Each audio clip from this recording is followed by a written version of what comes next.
Sir ନମସ୍କାର। ମୋ ନାଁ ଜ୍ୟୋତିର୍ମୟୀ ପରିଡ଼ା, ଘର ରାଜୀବନଗର, ମନୋହରପୁର, ଜିଲ୍ଲା ବଲାଙ୍ଗୀର। ମୁଁ ଆପଣଙ୍କୁ ଫେସବୁକରେ ପାଇଲି। ସାର୍ଙ୍କର କଥାବାର୍ତ୍ତା କେମିତି ନା କେମିତି ମୋ ହୃଦୟକୁ ଛୁଇଁଗଲା। ମୋ ଗୁରୁଦେବ ଭେଙ୍କଟେଶ ସାର୍ ଧୀର ଶାନ୍ତ। 6 ଦିନ କ୍ଲାସ କଲା ପରେ ମନରେ ତ ମନ ଭିତରେ ତ ଦୁନିଆ ଚିନ୍ତା ଥିଲା।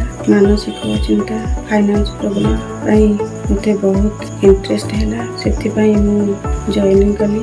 ମୁଁ ଆପଣଙ୍କୁ ଭଗବାନ ରୂପରେ ପାଇଛି ବୋଲି ନିଜକୁ ଧନ୍ୟ ମନେ କଲି। ସାର୍ ତ ଭଗବାନ ଭଳି ଯାଦୁଗରୀ, କାହିଁକିନା ତାଙ୍କର କଥା ଆଉ ଔଷଧ ଯାଦୁ।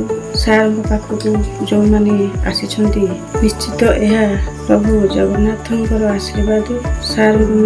ସାର୍ଙ୍କଠୁ ମୁଁ ବହୁତ କଥା ଶିଖିଛି। ତେଣୁ ମୋର ଆତ୍ମ ପବିତ୍ର ହୋଇଯାଇଛି, ମନ ପୁରା ଶାନ୍ତ ହୋଇଯାଇଛି। ସାର୍ଙ୍କୁ ମୁଁ କୋଟି କୋଟି ପ୍ରଣାମ ଜଣାଉଛି। ମୋ ମନରେ ଦୃଢ଼ ନିଷ୍ପତ୍ତି ନେଲି ଯେ ଯେତେ ଦିନ ବଞ୍ଚୁଥିବି ସାର୍ଙ୍କର ହାତ ଏମିତି ଧରିଥିବି। ଜୟ ଜଗନ୍ନାଥ।